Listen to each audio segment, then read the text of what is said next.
Welcome, my fellow Gears. Once again, FNusa57 here, bringing you yet another video for Gears 5. So it's that time again. Make sure you dust off your armor and oil your Lancer. Operation 6 is here. With that being said, in today's video, I will be covering everything that is new in Operation 6. There will also be a link in the description for those of you that wish to read the entire patch notes, including all the bug fixes and changes. If you wish to read those, that's up to you. I'm not going to go through the entire thing. Now, just as a heads up, this operation is changing a lot of stuff, so at the end of the video, I'll give you my first impressions and opinions of it. Right now, we're just going to cover the actual information and the changes. The first thing that I noticed is there are no new achievements. The gamer score for this game is still at 2,000 from the previous operation. So nothing new has been added with this. And if you are an achievement hunter like myself, then that is probably a disappointing fact. Now, the major updates that I wanted to see with Operation 6 are not here. Again, a bit of a disappointment, but there is still a silver lining because there is supposed to be another content drop, a large content drop, about halfway through this operation. So as you can tell by that launch screen, it was kind of cool there. Hoffman holding the cog tags.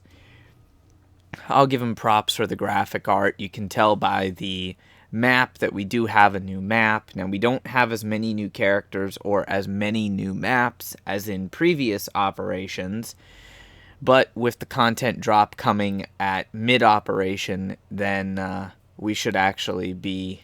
It should balance out. Should being the key word, though. There's still plenty of time for things to change. So the first thing you'll notice is this is Operation 6, Week 1 of 11. That's one of the largest points that I do agree with and I like, because the operations were way too long in the past. So now they are 11-week operations as long as it doesn't get extended, which is a far better amount of time so that at least we'll get some newer content quicker.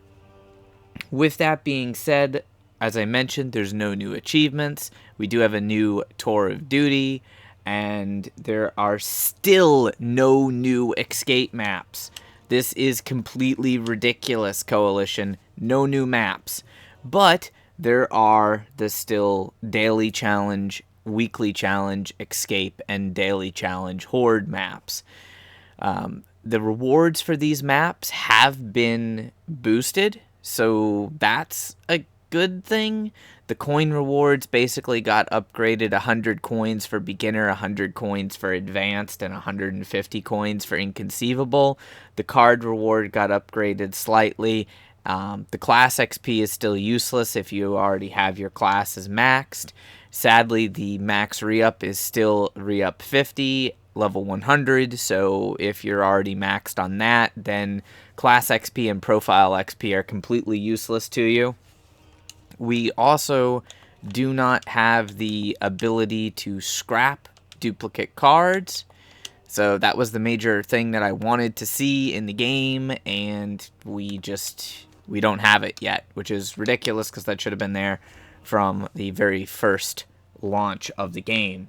But mainly what this Operation 6 is focusing on, at least in the beginning, is shortening the operation time with more versus events. So you'll notice right off the bat we have a new versus event called Control. It is basically King of the Hill, except the hill is like 2 or 3 times the size, and you instantly capture it and instantly break it. I'm not really sure how I feel about that game mode, but yeah, it's there. There is also a brand new Horde event called Escape from Kadar. It's a unique event, which I'll be covering in a separate video for getting the new rewards from that. Of course, if you look in the store, we do have some new things there as well. Hoffman is back and in the game. Queen Arena is available as a playable character, and the Locust Zealot makes a return. Now, this character is one of the enemies from Gears Tactics. Looks kind of cool, but I mean, I'm not going to spend iron on it. It'll be in the featured store next week. I wouldn't recommend you spend iron on any of these.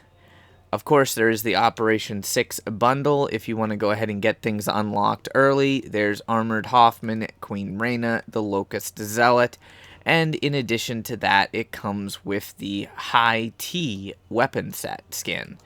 And unfortunately, in my opinion, this skin is a skin that I would never use, so yeah, I would not recommend buying this pack. But hey, if you want it, you can get it. It's your money.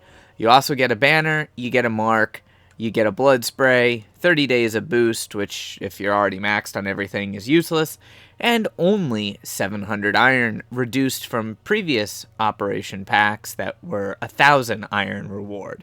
So yeah, definitely not buying that pack. Under the featured store, of course, we have Min.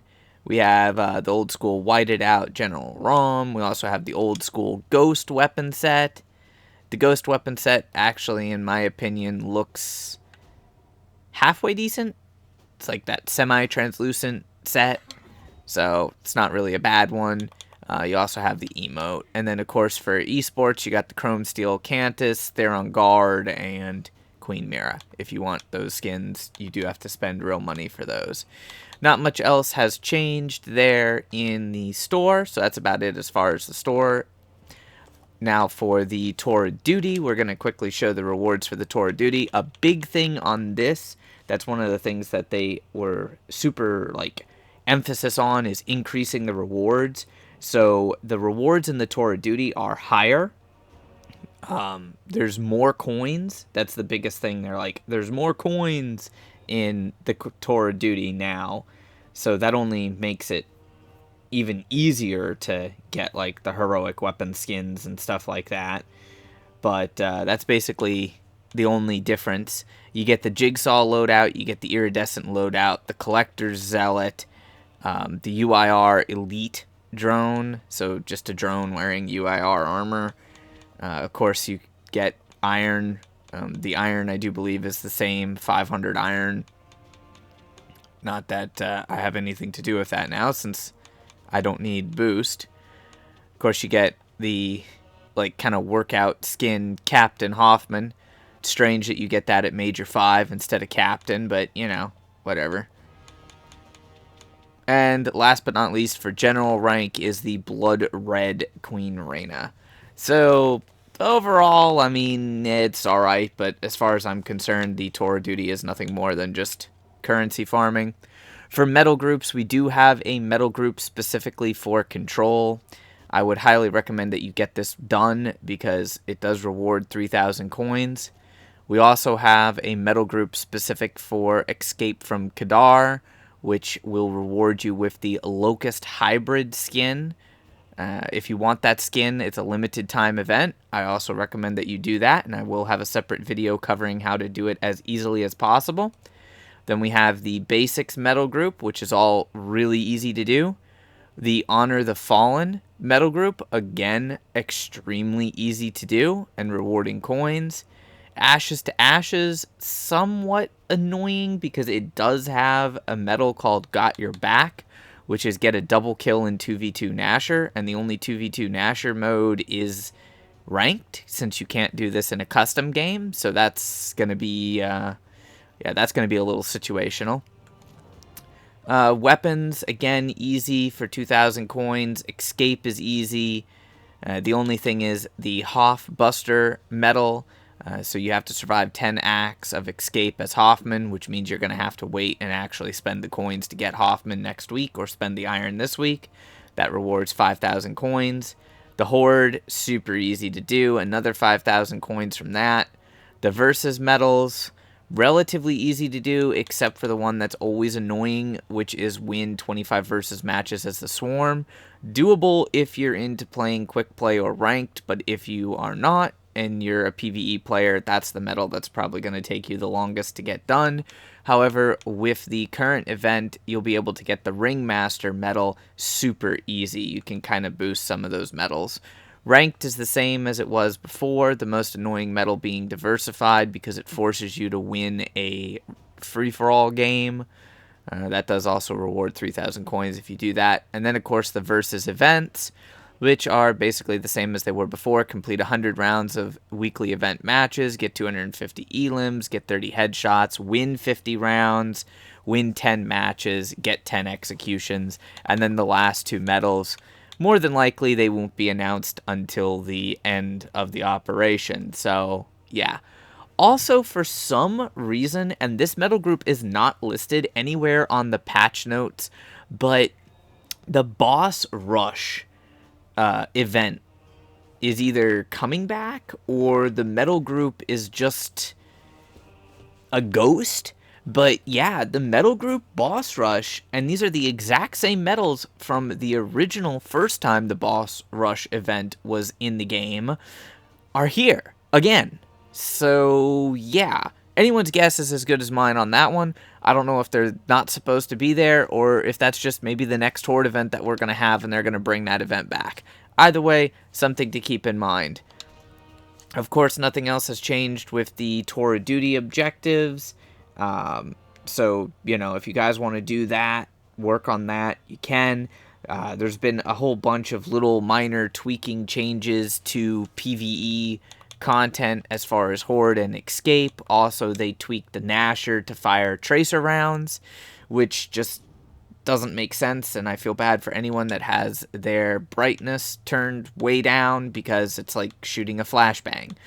So, yeah, that's up to you guys. Now, we do have a new map. You'll notice that we only have one new map, and that new map is Spire.